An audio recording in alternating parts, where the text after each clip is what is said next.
Imagine if your favorite author showed up in your city and thousands of people fought to get tickets. Scalpers charged outrageous prices, and fans camped out to catch a glimpse. That's precisely what happened on December 2nd, 1867, when Charles Dickens stepped onto an American stage and turned reading aloud into the hottest ticket in town. Stay with me, because this story reveals how one man's voice captivated a nation and changed entertainment forever. It's a freezing December evening in Boston, and Tremont Temple is packed to the rafters. We're talking about 2,000 people crammed into every available seat, standing in the aisles, pressing against the walls. Outside, hundreds more are being turned away. And what are they all here for? Not a concert, not a play. They're here to watch a 55-year-old Englishman sit in a chair and read from his books. But this isn't just any reader. This is Charles Dickens, and in 1867, he's basically the Victorian equivalent of a modern-day celebrity. Think Taylor Swift meets Stephen King. His novels have made people laugh, cry, and feel things they never thought literature could. Here's what makes this moment so remarkable. Dickens doesn't need elaborate sets. He doesn't have special effects or a supporting cast. He has a simple reading desk, a glass of water, and his voice. But oh, what a performance he gives.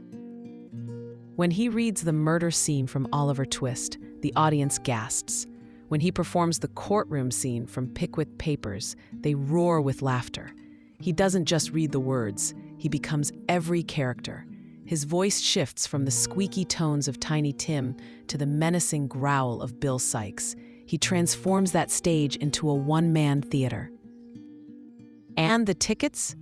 They're selling for prices that would make your jaw drop. We're talking about the equivalent of hundreds of dollars in today's money. Scalpers are making a fortune. People are mortgaging their future entertainment budgets to be in that room. One newspaper reports that Dickens fever has gripped the nation like nothing they've ever seen before. But here's the beautiful part of this story. Dickens is exhausted. He's been touring for months. His health is failing, and his doctors have warned him to slow down. Yet he keeps performing because he genuinely loves connecting with his readers. He wants to look them in the eyes. He wants to hear their laughter and see their tears. On this December night in Boston, he's not just reading. He's creating an experience that people will talk about for the rest of their lives. Grandparents will tell their grandchildren, "I was there the night Charles Dickens came to America." His American tour earns him roughly $95,000, which translates to about $1.7 million today. Not bad for a reading tour, right? But more than the money, Dickens proves something revolutionary. He demonstrates that storytelling itself can be electrifying entertainment. Here's what strikes me about Charles Dickens and that magical night in Boston. In our modern world of streaming services, podcasts, and audiobooks, we sometimes forget that the human voice sharing a story has always been powerful. Dickens understood that storytelling isn't just about words on a page. It's about connection, emotion, and shared experience. He took his characters on the road and personally introduced them to thousands of people.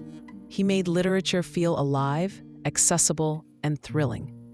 And in doing so, he created a blueprint for every author reading, every spoken word performance, and every audiobook narrator we enjoy today.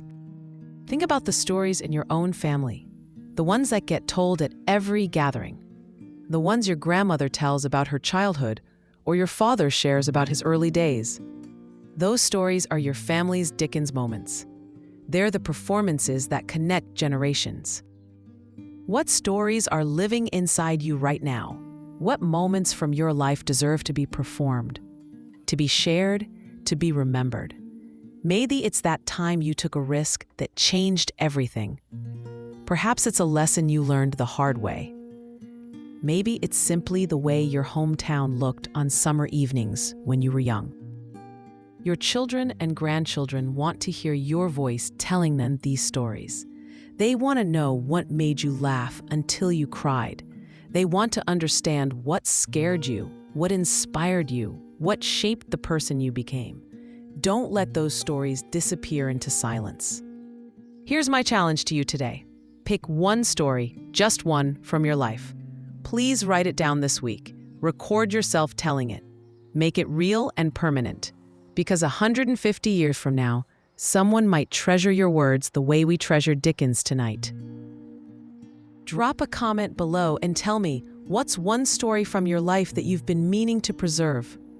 What moment would you perform if you had your own audience? I genuinely want to know because your story matters. If this journey through history sparks something in you, then you're precisely where you need to be. Here at History Sparks, we believe that every day holds a story worth telling, and every story holds a lesson worth learning. We're building a community of people who understand that the past isn't just dates and facts. It's human beings doing extraordinary things, just like you. Don't miss tomorrow's story. Hit that subscribe button right now and ring the notification bell, because we're uncovering history's most inspiring moments every single day. The stories we share aren't just about yesterday, they're about understanding today and shaping tomorrow. Join the History Sparks community. Together, we're keeping the flame of storytelling alive, one incredible moment at a time. Thank you for being here, and I'll see you tomorrow with another story that'll make you see the world differently. Until then, keep those family stories alive, and remember, you're writing history right now.